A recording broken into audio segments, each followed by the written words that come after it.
Bonsoir mesdames, messieurs, bonsoir à tous. L'humanité entière est aujourd'hui au centre de toutes les inquiétudes face au Covid-19, une maladie qui défie le monde en ce qu'elle n'épargne aucun continent. Un virus qui circule, qui continue son expédition meurtrière sans ménagement.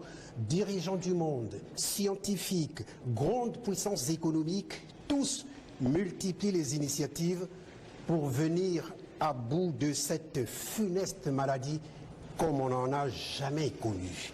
Pour réduire le niveau de propagation de la maladie au Congo, le président de la République a décidé d'observer un certain nombre de mesures, parmi lesquelles l'instauration de l'état d'urgence sanitaire, le confinement à domicile de l'ensemble de la population, la régulation des ventes sur les marchés d'Oumanio, le couvre-feu, la liste n'étant pas exhaustive. Ce soir, nous allons donc parler du coronavirus au Congo et de ses effets induits, de la régulation des ventes sur les marchés d'Oumanio, mais aussi et surtout de la prise en charge des malades testés positifs.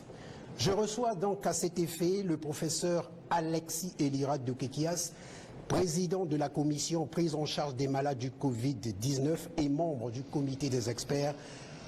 Professeur, bonsoir et merci d'accepter notre invitation. Merci.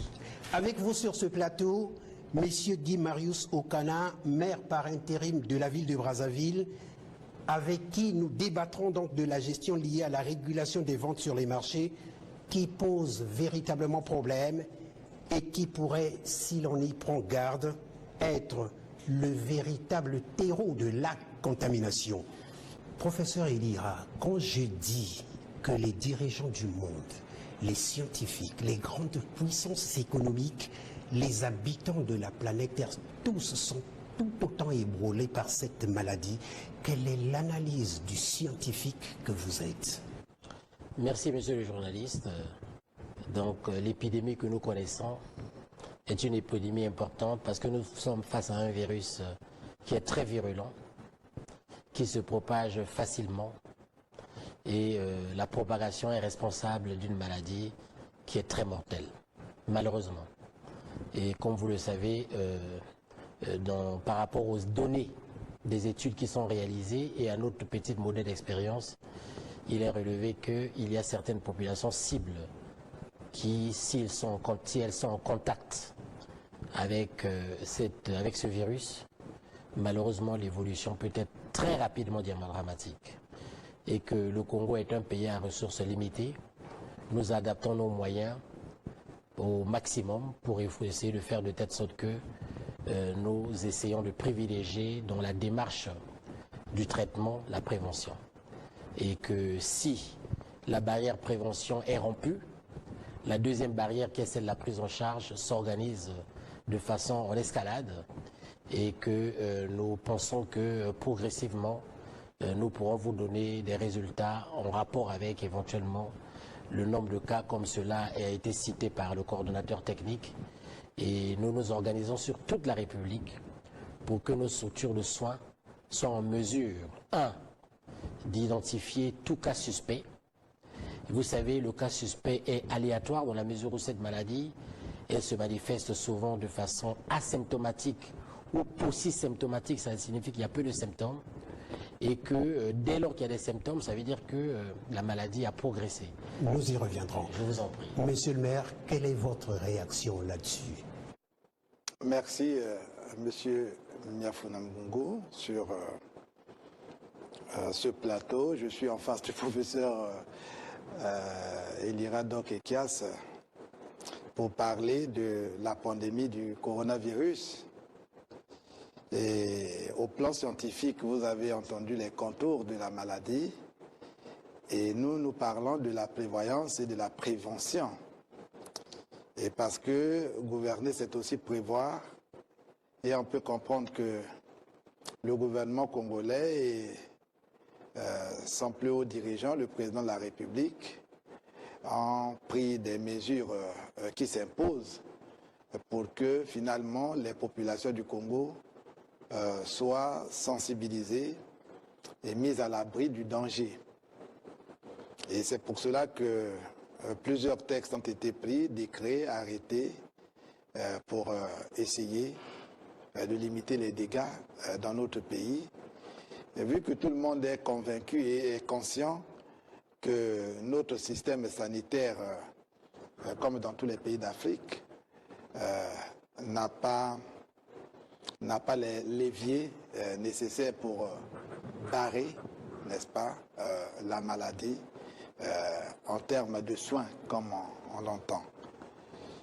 Et donc, ce qui est rassurant aujourd'hui, c'est qu'il faudrait que nous puissions intensifier nos mesures pour que les populations du Congo en général et celles de Brazzaville en particulier se mettent en conscience que la maladie est réelle. Il faudrait éviter de blaguer avec les mesures qui sont prises. Professeur Elira, vous êtes le président de la commission prise en charge des malades. Dites-nous comment se fait la prise en charge des malades, justement. Vous savez que nous sommes face à une pandémie qui est neuve, dont le premier levier de cette prise en charge, c'est l'information et la formation. Parce que face à une maladie qui est nouvelle, il faut s'informer. Il faut donc former le personnel sur différents maillons, de telle sorte que les personnels de santé sont en alerte pour être capables d'abord de dépister.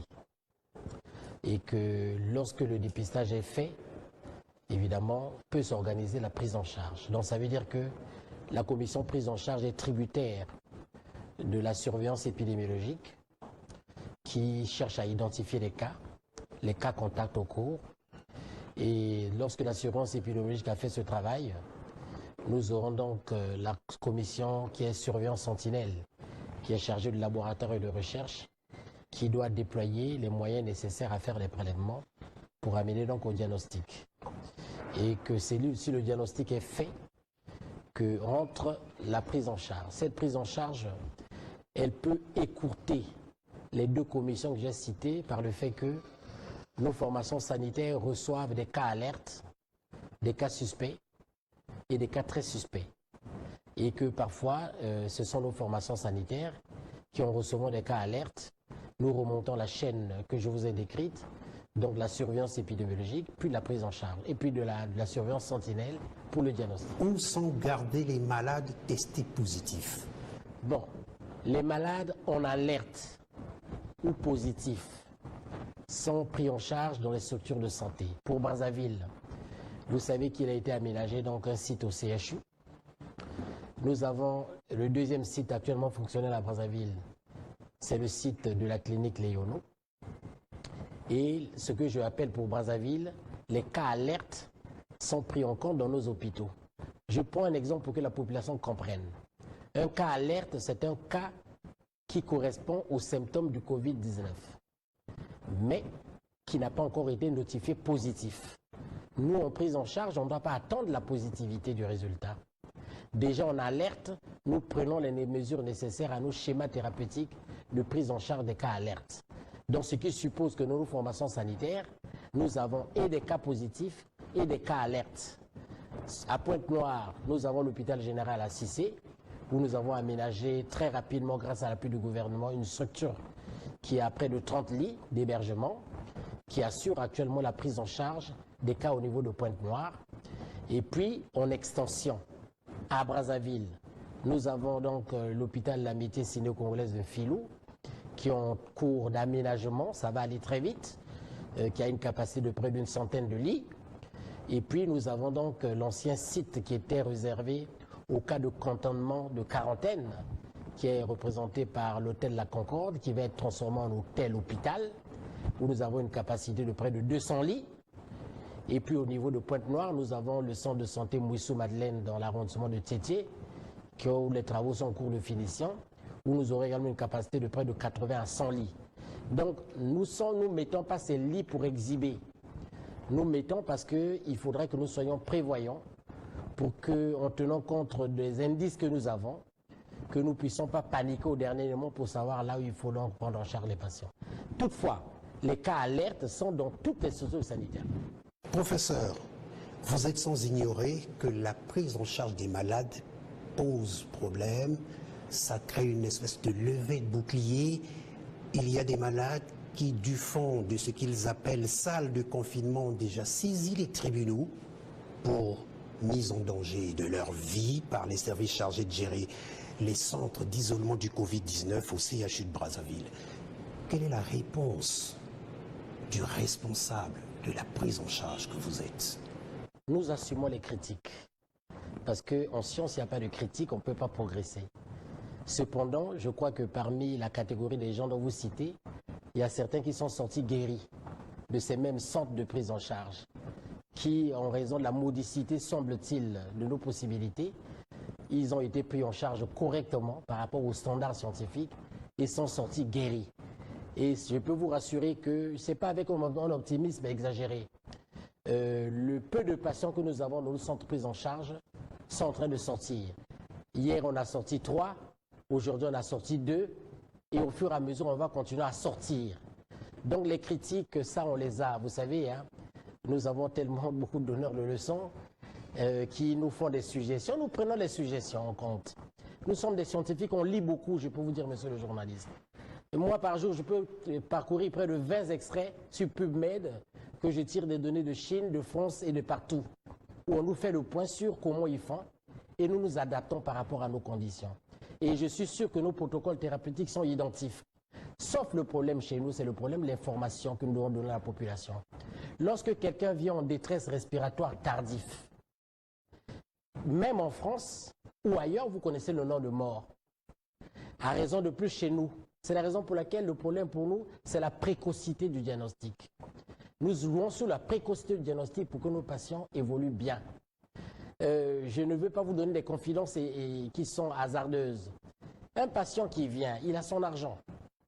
S'il pense que les structures publiques ne répondent pas, s'il va en structure privée, les structures privées contribuent aussi à l'art de guérir. Nous avons travaillé depuis avant-hier avec les structures privées pour les informer comment il faut prendre en charge. Je peux citer à ce stade que les structures publiques ont connu très peu de cas de mortalité. S'ils ont connu la mortalité, c'est que les gens sont arrivés vraiment à un stade tardif. Donc, ce n'est pas pour me justifier. Les critiques, nous les prenons. Ça nous permet de nous améliorer. On apprend par nos erreurs. Mais sur l'être humain, on ne traîne pas. Et je crois que nous mettons en jeu les meilleures mesures possibles pour que nos compatriotes, on puisse limiter au maximum la mortalité. Des informations en notre possession font état de ce qu'il y aurait des malades isolés au sein de la clinique Léono qui ont fini une semaine après par quitter les lieux pour non-assistance. Vrai ou faux? Bon, vous savez, la prise en charge de ces patients, comme vous voyez, elle n'est pas que liée médicamenteuse. L'environnement psychologique est important. Nous avons au sein de nos équipes des psychologues. Parce qu'imaginez-vous, on doit comprendre un patient quand il a atteint d'une maladie qu'on présente comme potentiellement mortelle. Lorsqu'il doit être pris en charge, il y a la détresse. Nous faisons des efforts avec nos psychologues pour accompagner de façon sereine tous ceux qui sont menacés par cette maladie ou ceux qui sont touchés par cette maladie. Et nous avons des structures qu'on entend améliorer le confort. Si vous étiez habitué dans les conditions de confort extraordinaires, si nous proposons nos chambres pour lesquelles nous connaissons le contour qu'il y a, pour lesquelles nous essayons d'aménager comme on peut, nous, on ne peut pas menotter un patient pour lui dire que monsieur, on vous colle dans un lit. Mais je peux vous rassurer que tous ceux qui sont venus, qui ont fait demi-tour de moins de 24 heures, ils sont pris en charge. Donc quand on les accompagne, même s'ils sont repartis chez eux, on les accompagne. À un moment donné, ils finissent par comprendre qu'on a raison et ils reviennent vers nous. Je peux vous le certifier parce qu'en termes de chiffres, actuellement, nous sommes en train de contrôler la situation. Et je peux vous dire qu'on est 24 heures sur 24 à l'éveil pour ce qui concerne la prise en charge territoriale au niveau des structures publiques, bientôt privées. Nous pouvons nous assurer qu'on est quand même aux normes. On a des faiblesses, on ne retrouve pas. S'il manque un split qui est tombé en panne par là, un climatiseur qui est tombé en panne là, un ventilateur qui ne tient pas, les WC ont été bouchés parce qu'on a utilisé sur les WC chinois du papier hygiénique qu'on a bouché. On prend des dispositions pour faire qu'on assure les conditions les meilleures pour que les patients soient traités. Mais sur les standards thérapeutiques, ils sont identiques. Donc ceux qui sont en dehors du Congo nous envoient beaucoup de messages, nous envoient même des algorithmes, on analyse tout. Donc on ne peut pas fonder l'histoire. Et je crois que nous sommes sur la bonne marche, malgré nos insuffisances. Dans la série de mesures arrêtées pour freiner la propagation de la maladie, il y a la régulation des ventes sur les marchés domaniaux. Là aussi, ça pose problème. Il y a quelques jours, le ministre de l'Intérieur et de la décentralisation, Raymond Zéphirine Boulou, a organisé une réunion avec les maires et administrateurs maires d'arrondissement de la ville de Brazzaville. Je vous propose de l'écouter et on revient après pour le débat.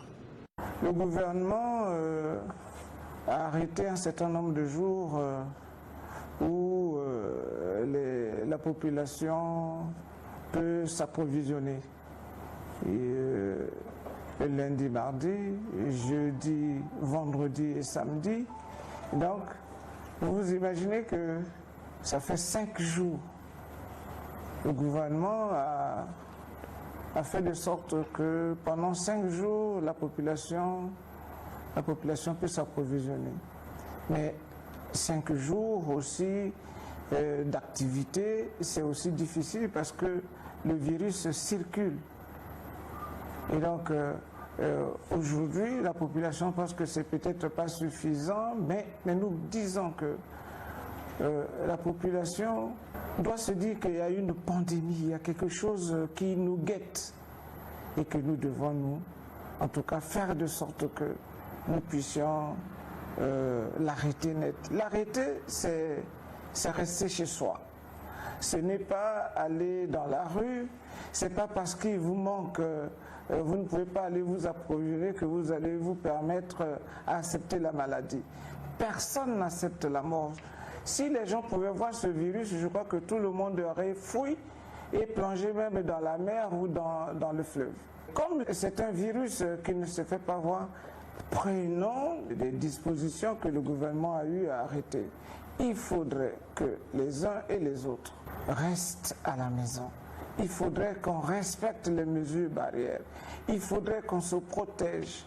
Il faudrait qu'on adopte d'autres mesures de vie. Aller au marché, oui, c'est vrai, il faut s'approvisionner. Mais on peut aller même une fois. On a vu, il y a des périodes où c'était difficile. Mais les gens n'allaient pas s'approvisionner tous les jours. Monsieur le maire, vous qui avez la charge de la gestion des marchés de la ville de Brazzaville, vous vous sentez ainsi interpellé. Quelles sont les stratégies à mettre en place pour que finalement la gestion de la vente sur les marchés soit véritablement régulée? Vous avez suivi le ministre de l'Intérieur. Nous l'avions suivi tous. Mais je parlais des textes qui existent déjà. Le grand problème, il est un problème humain, un problème d'homme et un problème de conscience personnelle. Toutes les mesures qui sont prises, c'est pour que les populations de notre pays soient vraiment protégées et mises à l'abri du danger. Les marchés auxquels nous faisons allusion sont fréquentés par les Brazzavillois et les Congolais partout où le marché existe. L'autorisation a été donnée aux vendeurs des aliments de continuer à vendre. C'est pour que les populations ne manquent pas de quoi manger. Mais cela ne voudrait pas dire qu'on doit aller au marché vaik en désordre, en rang serré, de manière groupée, et les vendeurs et les acheteurs, et que personne n'observe les mesures de sécurité pour leur propre vie. C'est ce que le ministre veut dire et c'est ce que nous voulons mettre en œuvre, parce que l'arrêté 5472 portant sur la régulation des marchés domaniaux est clair sur l'observation des conditions d'hygiène et la distanciation sociale entre personnes dans les marchés. Mais entre-temps, il est autorisé aux préfets du département, aux maires des communes, aux sous-préfets, aux administrateurs maires, d'appliquer strictement ces mesures-là et en même temps de procéder, le cas échéant, à prendre d'autres précautions s'il était admis que ce qui a été déjà annoncé plus haut n'est pas du tout respecté par la République. Justement, comment comptez-vous vous y prendre? C'est ce que je suis en train de dire, mais il fallait commencer par le début pour qu'on vous dise qu'au niveau de la ville de Brazzaville, après notre échange avec le ministre de l'Intérieur et le préfet, nous avons compris que 2 jours, mercredi, jeudi, puisque la semaine a 7 jours, pour qu'on se dise, oui, bon, on va là-bas pour essayer de désinfecter les marchés et avoir 5 jours de vente, c'en était trop. Parce qu'apparemment, c'était encore un laisser-aller. Et pour nous, nous pensons qu'à partir de la semaine prochaine, le lundi, le mercredi, le vendredi seront les seuls jours de vente dans nos marchés. Lundi, mercredi et vendredi. Et le reste de ces jours, en tout cas, aucun marché ne sera ouvert. Maintenant, pour ces jours ouvrables, il sera observé une entrée et une sortie. Parce que nos marchés sont faits que de rues. Vous pouvez aller je prends l'exemple, on peut aller au marché Total. C'est les rues qui constituent le marché. Donc les entrées sont de partout. Et il serait difficile d'avoir le véritable contrôle si les gens peuvent rentrer de partout comme ils entendent et on n'observera pas effectivement la mesure de distanciation. C'est pour cela que pour essayer de moduler les entrées, et nous pensons que les marchés, les petits marchés qui ont toujours eu pignon sur rue, ne devraient plus aussi exister. Je peux prendre l'exemple de l'avenue de l'OUA. Tout le temps, c'était devenu un marché.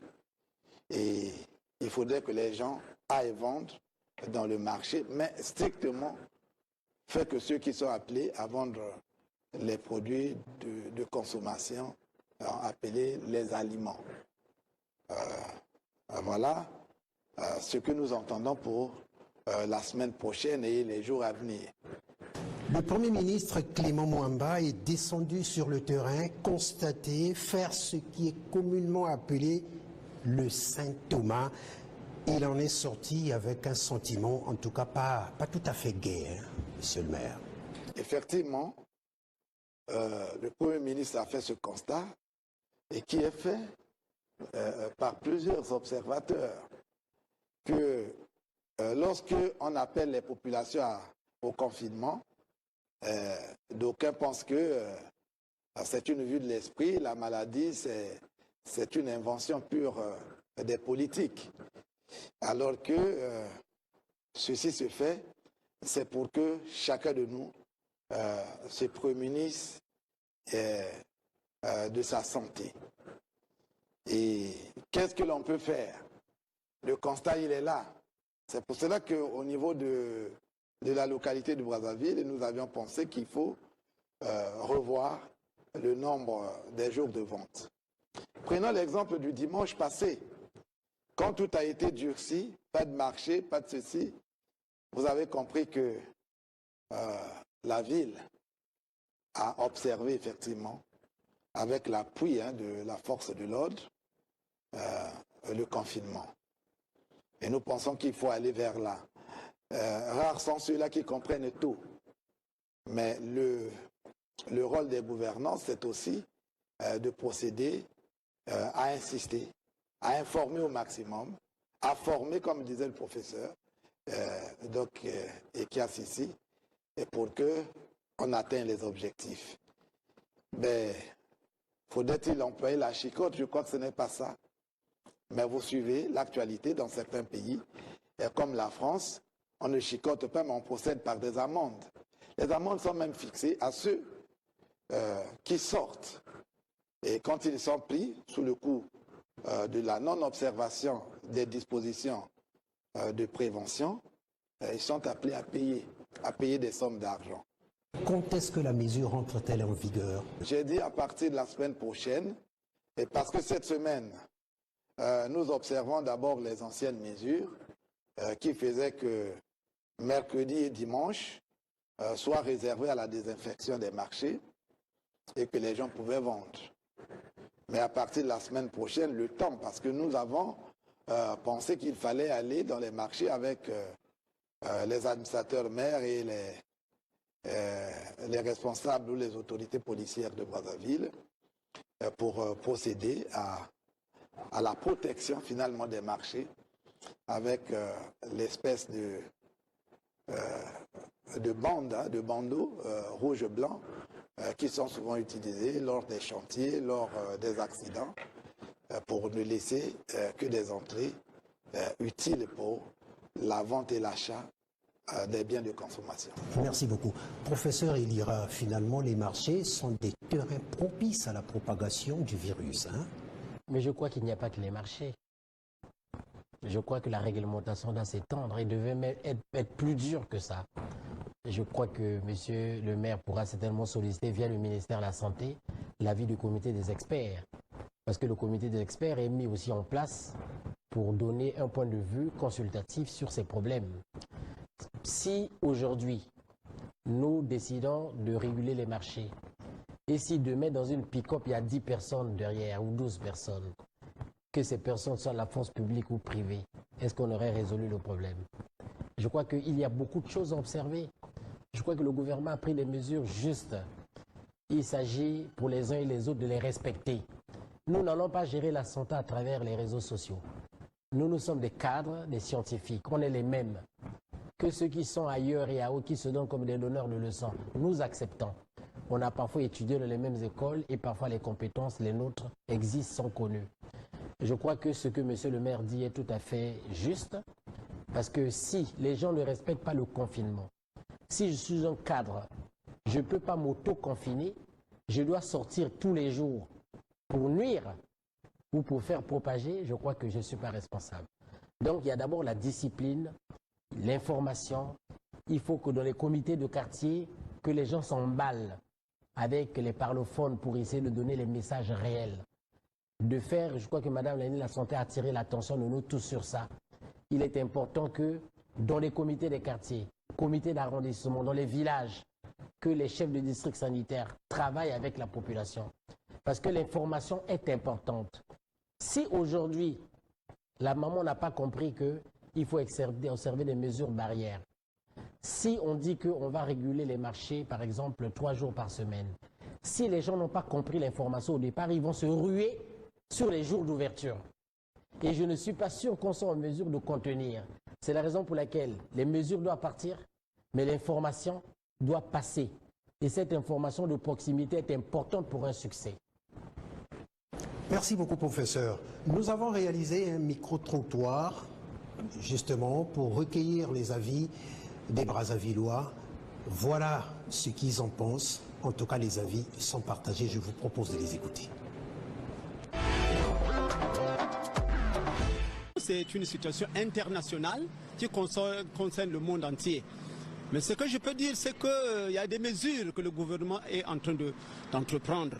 Je suis très réjoui, je félicite le gouvernement, mais je pourrais quand même dire que dans la mesure de la répartition, je ne vois pas trop clair. Parce que nous avons des populations qui sont dans les quartiers périphériques, où la décision arrive avec beaucoup de retard et encore dans les campagnes. Si aujourd'hui on nous a dit que non confinement, on sort dans la rue, c'est parce que le Congolais, si pour manger, il doit d'abord sortir. Il sort, il revient le soir avec un petit sachet, il a laissé toute une famille. Donc ce qu'il a trouvé, c'est ce qu'il viendra donner à la famille. Ces 2 sociétés que nous avons privatisées pour que nous soyons mieux servis doivent s'activer. Ils doivent s'activer à donner l'eau et l'électricité 24 heures sur 24 à la population pour ne pas les pousser à aller dehors. Aujourd'hui, j'ai fait mes provisions de 2 semaines. La nourriture pourrie. Le congélateur, il n'y a plus des effets. Mais ce n'est pas une parodie similaire, c'est une maladie qui est vraie. Donc c'est à nous et nos autorités de faire en sorte que, pour l'électricité, de penser à ça. Professeur Elira, Combien de malades sont guéris du Covid-19? À la suite de quel traitement? Si je pars du principe que jusqu'au jour d'aujourd'hui, il n'y a ni traitement, ni vaccin, est-ce que le Congo est déjà à la chloroquine, comme le clame le professeur Raoult? Bon, je crois que nous avons une autorité désignée qui vous fait le point périodiquement sur le nombre de cas, le nombre de cas sortis, le nombre de cas guéris. Donc, je laisserai donc la primauté à ce collègue de le faire comme il le fait très bien. En ce qui concerne le traitement, vous savez qu'à ce jour, sauf omission de ma part, il n'y a pas de schéma standardisé validé par l'OMS. Vous savez que cette maladie, elle répond de 3 manières. D'abord, l'organisme lui-même, quand il est immunocompétent, il est capable d'évacuer le virus. Donc ça veut dire que la personne peut être infectée, même s'il n'a rien reçu, le virus est parti. Immunocompétent, c'est la personne qui a toutes ses capacités immunitaires en place. Deuxième situation, ce sont des gens que nous aidons. Parce que les gens ont des petits symptômes. Bon, petits en médecine, c'est difficile à dire. Ont des symptômes, je vais dire, moindres. Donc la personne peut avoir eu un rhume, de la fièvre, il est fatigué, il fait des petites quintes de toux léger, ou il a mal à la gorge, ou peut faire une petite diarrhée, ou parfois perd le sens de l'odorat. Ces personnes sont mises sous des schémas thérapeutiques. Et ces schémas thérapeutiques comprennent des molécules qui font baisser la fièvre ou qui allègent les céphalées. Ça comprend un antibiotique qui essaie de protéger les poumons. Parce qu'en fait, ce virus, quand il arrive, il entraîne des lésions importantes au niveau des structures qu'on appelle les alvéoles dans les poumons. Professeur, est-ce que ces symptômes que vous citez là sont forcément liés au Covid-19, justement? J'arrive. Je Pour dire que ces gens qui ont ces symptômes, on leur donne cet antibiotique en même temps pour une durée de 5 à 10 jours. Et puis, il y aura des gens pour lesquels nous allons faire des choix thérapeutiques en tenant compte des données actuelles, où on peut utiliser l'hydroxychloroquine, où on associe l'hydroxychloroquine à un antiviral. Pourquoi? N'oubliez pas que c'est un virus. Donc ce virus, quand il pénètre dans la cellule humaine, il crée des dégâts. Nous, on essaie de jouer sur la réplication, donc sur la multiplication de ce virus, pour qu'il ne produise pas des virus filles. Parce que les virus filles, quand on quitte la cellule, ça va coloniser d'autres cellules. Et nous partons de ce principe. Ça veut dire que nos résultats seront publiés en fonction de ce que les autres donnent pour voir si nos schémas sont valides. Toutefois, je voulais dire ceci, que tous les patients ne sont pas symptomatiques. En période de pandémie, je dis bien en période de pandémie, tout patient qui présente les symptômes que j'ai cités est suspect. Si je n'ai pas dit qu'on a peu le droit d'avoir une grippe due à d'autres virus, non. C'est à partir de là que nos centres de santé, nos infirmières sont formées pour identifier des signes d'alerte. Et que nous avons des collèges qui essaient de leur donner des éléments par téléphone, de telle sorte que, par télémédecine, pour savoir si ces symptômes sont compatibles. Actuellement, si quelqu'un vient, respire mal, il a fait la fièvre, il y avait un contact épidémiologique avec une personne qui était positive ou décédée positif, cette personne évidemment est suspecte. C'est ça les cas alertes pour lesquels je dis qu'ils sont dans nos formations sanitaires, de telle sorte que, même avant le résultat d'examen, nous prenons en charge ces cas. Parce que la faiblesse de nos moyens, c'est qu'on n'a pas toujours les moyens pour rendre les résultats au tic-tac. Vous savez, les tests rapides de dépistage de cette maladie ne sont pas validés par l'OMS. Il y en a qui donnent des positifs qui sont vrais positifs. Il y en a qui donnent des négatifs qui sont des faux négatifs. Donc c'est pour ça que nous devons scientifiquement travailler. Mais les schémas, ils existent. Les médicaments sont gratuits. Je rappelle que l'État a mis des moyens. Les médicaments sont donnés gratuitement à ces patients qui sont pris en charge. C'est pour ça que nous avons sensibilisé les structures privées. Ils ont besoin de gagner ce qui est normal. Mais en matière d'épidémie, la réglementation fait que les soins devaient être gratuits. Si c'est l'État qui doit payer les compléments de prise en charge, qu'il s'agit des problèmes de restauration ou autres, l'État assumera. C'est pour ça que, Madame la Ministre, on a une ordre de régulation, peut-être qu'elle est déjà signée, pour désigner les formations privées de la République qui vont concourir avec le secteur public dans cette riposte contre le Covid-19. L'étape finale de la maladie conduit à être placé sous respirateur pour des soins intensifs. Est-ce que le Congo est déjà doté des respirateurs? Au stade où nous parlons, nos structures de prise en charge d'Assisi, du CHU de Brazzaville dans le bâtiment 10 et au niveau de Léono, nous avons installé des respirateurs.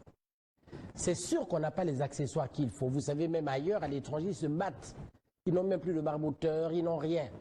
Donc même les filtres, pour les trouver, actuellement, c'est difficile. Mais nous nous battons et nous avons des promesses dedans de nos partenaires des pays frères et amis pour renforcer nos capacités. La détresse respiratoire, c'est quelque chose pas qui nous fait trembler. C'est pour ça que l'organisation de la prise en charge chez nous elle est multidisciplinaire. Donc nous avons des internistes, pas des internes, mais internistes, des spécialistes en médecine interne, parmi lesquels il y a des diabétologues, il y a des cardiologues, des pneumologues. Pourquoi? Parce que le Covid peut venir tomber sur un terrain d'une maladie préalable. Il faut bien que cette maladie soit stabilisée pour que le patient soit correctement pris en charge. Donc ce n'est pas le preneur de l'IRA qui est spécialiste du sang. Moi j'ai des patients atteints de leucémie, de drépanocytaire, des cancers du sang. Comment faire de telle sorte que le patient qui est atteint de cette maladie puisse être stabilisé sur sa maladie basale pour lesquelles il prend des traitements qui dépriment l'immunité en adaptant aux médicaments qui sont liés dans le cadre du Covid. Donc, ce n'est pas si facile. C'est la raison pour laquelle, s'il y a des compatriotes qui ont ces facteurs de risque préalables, surcharge de poids, diabète, traitement immunosuppresseur, drépanocytose et autres, ce sont des patients pour lesquels nous avons des algorithmes d'attention particulière. Toutefois, quand un patient a besoin d'oxygène, nos structures dont j'ai cité sont capables de leur administrer l'oxygène. Lorsqu'il a besoin d'être intubé, qu'on lui mette un tuyau dans la trachée, qu'on puisse le ventiler, nous avons des respirateurs qui sont prépositionnés et nous avons des équipes d'anesthésistes qui ont été formées pour qu'on prenne en charge. Il n'est pas dit que nous sommes parfaits, parce que c'est ça les critiques que nous subissons. Personne ne peut dire qu'il est parfait. On a nos insuffisances. On ne peut pas le renier, mais nous faisons le maximum. Où se font les dépistages? À Brazzaville et à Pointe-Noire. On a eu des petites faiblesses au départ à Pointe-Noire. Mais actuellement, il y a une équipe de 7 personnes qui est partie à Pointe-Noire qui a commencé à travailler depuis hier. Parce qu'au préalable, Pointe-Noire ne faisait que les prélèvements et on transmettait à Brazzaville. Depuis aujourd'hui, Pointe-Noire fait déjà le diagnostic sur place. Tous les prélèvements au niveau de la zone nord sont confinés à l'hôpital général Edu de l'Issi Bongo Ndimba. On a mis à notre disposition des véhicules qui font le transit pour aller prendre des prélèvements, confirmer et accélérer la prise en charge. C'est ça notre hantise, monsieur. Notre problème à nous, c'est assurer la prise en charge rapide. On ne doit pas attendre que les patients soient symptomatiques. Donc si un compatriote a des symptômes que nous citons et que le symptôme est dans une situation, le compatriote est dans une situation où il pense éventuellement avoir ces symptômes, qu'il ne puisse pas garder. Parce que s'il garde, quand il vient tard, quand la respiration est altérée, je vous assure, quels que soient les pays du monde, le patient malheureusement va terminer par une issue qui est fatale. Mais nous ne sommes pas là pour détruire la vie des gens. Nous faisons ce que nous pouvons faire. Et je peux vous dire, monsieur le journaliste, moi j'ai des confrères à l'extérieur. Je ne lis pas les réseaux sociaux, je ne suis pas abonné. Hein? Donc mon nom n'y est pas. Mais je reçois par intermédiaire de tout ce qu'on dit. C'est parfois macabre. Est-ce qu'une personne peut aller filmer le corps d'un défunt? Est-ce que ça fait partie de nos traditions? Non. Est-ce qu'une personne qui est par exemple hébergée peut aller dire non, je suis maltraité, il faut aller prendre un avocat? Nous nous défendrons parce que nous sommes l'État. Parce que nous mettons en jeu, en moyen, nous mettons sur place les moyens les plus maximales à notre disposition pour pouvoir prendre en charge des patients. Il faudra qu'on démontre que ces moyens ne sont pas mis en place. Et que je pense qu'on ne peut pas comparer d'un pays à un autre. Aller dans d'autres pays africains, je ne suis pas sûr que nous sommes les derniers. Professeur, comment se fait la prise en charge des décédés du Covid-19? Là aussi, au départ, il y avait flottement, vous avez su. On a suivi ça. Véritable débandade. Un flottement de 24 heures, monsieur. Un flottement de 24 heures. Malheureusement, c'est ça qui s'est passé. Tout simplement parce que nos services ont travaillé en collaboration avec la Croix-Rouge. La Croix-Rouge n'avait pas encore le dispositif qu'il faut. Parce qu'il faudra que les gens sachent qu'en cas d'épidémie, le décès doit être inhumé, le défunt doit être inhumé automatiquement. Ça suppose qu'avec la collaboration de la mairie, le ministère en charge de la santé et la task force donnent des moyens pour qu'on ait des pré-cercueils qui existent. Puisque nous enterrons, nous n'incinerons pas au Congo. Et à partir de là, si ces éléments sont disponibles, les services d'hygiène et les services de la Croix-Rouge ont été formés. Comment ils doivent procéder à l'enlèvement du défunt. Mais vous comprenez que quand quelqu'un est décédé chez nous, c'est la peine. Nous avons nos traditions à nous, la tradition des pleurs, la tradition de l'émotion. Il est aussi important que les compatriotes comprennent que face à une épidémie, il y a des mesures à prendre. Ce sont des mesures d'hygiène rigoureuses pour éviter la propagation de la maladie. C'est la raison pour laquelle vous comprenez que quand il y a eu un corps, quand on a fait près de 2 heures, le temps de préparer le corps, l'amener, évidemment, nous subissons les critiques. On doit les subir, mais c'est pour ça qu'il n'y en a plus, parce qu'on s'est amélioré. Vous subissez les mêmes critiques au niveau de la morgue de Brazzaville. Ça pose problème. Monsieur Miafouda Bongo, vous pensez que vous conviendrez avec moi que tout ceci est une question d'éducation, c'est-à-dire de préparation des populations à accepter que face à la mort, il faut éviter d'être on perd de la raison, hein, parce que souvent c'est l'émotion, hein, on est dans les émotions et bon, on se jette à terre, on ne sait plus quoi faire parce qu'on a perdu un être cher. Mais à la vérité, nous battons pour qui? Nous nous battons pour les vivants. On se bat pour ceux qui sont encore en vie. Il faut les prévenir, il faut les préserver de la fatalité. Mais ce qui est curieux, c'est que généralement, c'est même les vivants qui pensent que c'est le mort qui est parti qu'il fallait sauver en priorité. C'est les critiques que nous voyons. Or, quand quelqu'un est mort, je prends souvent l'exemple quand quelqu'un est décédé à l'extérieur, mais je n'ai jamais vu les parents dire que notre parent qui est décédé était chef de l'État, était ministre, était ceci. Il faut lui trouver des sièges dans un avion. Mais tous conviennent que ce corps-là devienne un colis, donc un bagage, hein, où l'on met en soute. Et donc on ne devrait pas pour autant avoir à s'agiter outre mesure que bon, notre parent est décédé, on ne prend pas ça au sérieux, comme si on avait encore quelque chose de particulier à tirer sur un décès.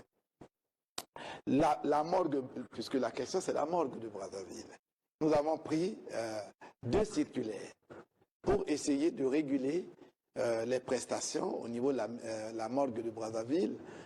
Premièrement, c'était faire en sorte que ceux qui viennent ne soient plus nombreux. Quand bien même l'État nous disait, le gouvernement nous avait dit, pas de rassemblement de plus de 50 personnes. Nous avons dit, dans une morgue, si nous acceptons 50 personnes ou 40 personnes par famille, imaginez, multiplié par 10 corps le jour, si on pouvait enterrer 10 corps, on serait déjà à combien? À 400 personnes. Nous avons dit, au minimum, on peut accepter 10 personnes. Mais malgré qu'on a dit 10 personnes, les gens ils viennent à la morgue, ils font rentrer 10 personnes, le reste est aux alentours de la morgue, c'est-à-dire les quartiers qui sont proches de la morgue devenaient des lieux de veillée. Et c'est plus de 100 personnes qui se mettent à pleurer dans une rue. Nous avons pensé qu'il fallait corser ces mesures-là pour que désormais le nombre de ceux qui visitent la mairie et plus précisément les ponts funèbres pour ces cas de décès soit de plus en plus aménuisé ou réduit. Professeur Elira, il y a eu des personnes qui ont été admises dans les centres de santé et qui sont décédées et qui ont été prélevées après leur décès, prélevées du Covid-19. Test positif, test négatif, ça pose problème, ça va dans tous les sens. Comment vous réagissez à ça? Bon, comme vous dites, je vous ai dit que c'est les critères de définition en cas d'épidémie d'une suspicion d'une infection liée à cette épidémie. Donc, par conséquent, les critères ont été bien définis. Malheureusement, parfois, on prêche par l'exagération, ce qui est normal. Nous, on préfère qu'un agent de santé exagère. Je préfère qu'il m'appelle à 4 heures du matin pour dire, monsieur le professeur, telle personne est admise à ceci, cela, au lieu de garder la bouche telle qu'elle et qu'on s'en rende compte après qu'on avait un cas très suspect et que cela était contaminé les gens. Donc, par conséquent, ça, c'est un réflexe qui est normal. Évidemment, nous avons eu des cas très rares de décès qui sont survenus au niveau des structures sanitaires pour lesquelles le diagnostic est venu après. Et nos services ont pu, grâce aux interventions rapides, prélever tous les sujets contacts. Et nous avons déjà eu tous les résultats. Et les personnes qui ont été positives sont actuellement traitées et prises en charge. Donc, c'est ça aussi la riposte qu'elle doit être organisée. Parce que, vous comprenez, chez nous, nous ne sommes pas, je ne vais pas me comparer aux Européens, nous ne sommes pas égoïstes. Nous, c'est une société qui est solidaire. Par conséquent, la solidarité familiale fait que nous allons trouver beaucoup de risques de propagation. D'où les mesures que M. le maire évoque, à juste titre, parce que ce sont des mesures qui font la spécificité de la population congolaise. Mais vous comprenez que les cas, tout cas actuellement de décès suspect, fait l'objet d'un prélèvement. Même en post-mortem, on prend l'écouvillon dans l'heure qui suit. C'est un écouvillon qu'on prend, on met dans la narine jusqu'au niveau de la gorge. Ça suffit pour détecter. Et le plus souvent, quand on a le diagnostic, on remonte la pente. Mais parmi ces cas décédés, il y a aussi beaucoup de cas qui sont malheureusement des vrais négatifs. Mais c'est pour ça, je dis que les structures sanitaires sont vraiment réellement interpellées pour que la surveillance épidémique soit renforcée. On doit gagner l'épidémie sur la surveillance épidémique qui est renforcée. Cette surveillance épidémique, ce n'est pas seulement les agents de santé, ça va dans les quartiers. Il faut former la communauté. La communauté doit participer à la détection des cas, mais pas à la stigmatisation. Parce que ce qui est important chez nous aussi, nous travaillons dans l'art de guérir. L'art de guérir, ce n'est pas à coup de publicité, ce n'est pas à coup de Facebook. Je crois que le plus important, l'art de guérir, nous avons des normes et que la population, c'est normal qu'on soit exigeant. Je suis d'accord. Je suis d'accord. Et j'en reçois vraiment les critiques qui existent. On les reçoit. Et vous verrez, après la diffusion de votre émission, on en recevra encore. Mais nous apprenons par nos erreurs. Nous devons faire un effort pour faire que les erreurs ne soient pas importantes, pour ne pas pénaliser la population. Nous ferons le moins d'erreurs possible, mais nous ferons ce qui est scientifiquement prouvé. Dans le cadre de la prévention, beaucoup de pays préconisent le port de masques, surtout dans les endroits publics. Quelle est la position du Congo? Le comité des experts va se prononcer. J'y suis membre. Donc si nous sommes interpellés par le gouvernement sur le port du masque, à ce moment, nous interviendrons. À titre personnel, il y a des cibles de porteurs de masques qui existent. Monsieur le maire vous a dit tout à l'heure, est-ce qu'une maman qui vend de la viande au marché peut vendre la viande la bouche ouverte? Est-ce qu'une maman qui vend de la viande au marché peut servir la viande sans porter des gants? Ce sont des questions qu'on pose. Quel type de masque faut-il pour le Congo? Doit-on en importer ou alors on peut être en mesure de fabriquer par nos tailleurs? On donne à chaque habitant, il a fabriqué 3 masques. Je prends un exemple. Le premier, il a porté. Quand il est sale, il le lave avec le savon. Ça détruit déjà le virus. Il le repasse avant de porter. Ça détruit encore pire le virus. Ce qui permet, pendant cette pause, d'utiliser les autres masques en réserve.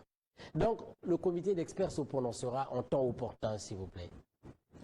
Monsieur le maire, nous allons terminer cette émission. Monsieur le maire, quel est votre mot de conclusion? Il faudrait lancer un appel à l'endroit des populations de Brazzaville pour leur demander chacun d'observer les mesures prises par les autorités et surtout la question du confinement. Et malheureusement, nous observons qu'on est plus curieux à ne pas rester à la maison pour voir qui est dehors. Et lorsqu'on dit qui est dehors, tout le monde est dehors. Et avec les attestations de dérogation, de déplacement, tout le monde veut être dehors. Et qu'il n'est pas toujours délivré à tout celui qui vient ou à tous ceux qui viennent dans nos bureaux, que ce soit dans les arrondissements ou dans les commissariats de police, les attestations de dérogation, de déplacement. Parce que parfois, c'est sans cause valable. Et parce que quand quelqu'un a pris une attestation de délégation pour se rendre au marché, il doit faire combien de temps au marché? Si quelqu'un dit qu'il va à la banque, il doit aller là-bas pour combien de temps? Et il y a des gens qui demandent même une délégation, les responsables d'administration ou privés ou publics demandent des délégations de tout un mois déjà. Mais c'est pour quoi faire? Donc c'est comme si on n'a pas compris l'enjeu de toutes les mesures qui sont prises par les autorités, tant nationales que locales. Et donc, mon message est de demander aux Brazzavillois de prendre vraiment la conscience nécessaire qu'il s'agit de nos vies qui sont exposées au virus qui a fait tant de ravages dans d'autres cieux, sous d'autres cieux, dans d'autres pays. Et je suis heureux d'apprendre que jusqu'ici, nous n'avons que 5 décès. Et donc, le Congo tient bon face aux différentes mesures préventives qui sont prises. Il faudrait encourager le gouvernement, la République et toutes les autorités de ce qui se fait, épargnant notre Congo de la catastrophe. Professeur Alexis Elira de Kekias, vous avez l'honneur de conclure donc cette émission. Conclusion, c'est pour rappeler à nos compatriotes que nous sommes face à une pandémie qui existe. Ce n'est pas une fiction et elle nécessite à ce stade beaucoup de solidarité. Je crois qu'on doit ménager nos critiques, mais faire des critiques utiles et positives. Et je crois que les structures sanitaires du Congo sont des structures, comme vous le savez, d'un pays à ressources limitées, mais elles s'efforcent à faire le maximum. Et nous, les cadres qui sommes là, nous essayons de donner le maximum.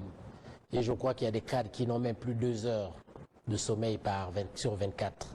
Et ces cadres sont en train de travailler. Et je crois qu'en France, il y en a qui ont des journées, on sort pour les applaudir sous les fenêtres. Et j'aurais souhaité que la population nous accompagne. Merci, professeur Elira de Kekias. Merci, monsieur le maire Guy Marius Okana. Je rappelle que je recevais dans le cadre de cette émission Gros Dossier le professeur Alexis Elira de Kekias, président de la commission prise en charge des malades du Covid-19 et membre du comité des experts, et messieurs Guy Marius Okana, maire par intérim de la ville de Brazzaville pour la régulation des ventes sur les marchés domaniaux. Merci pour votre attention. Prenez soin de vous dans votre confinement. Excellente soirée. Bonsoir chez vous.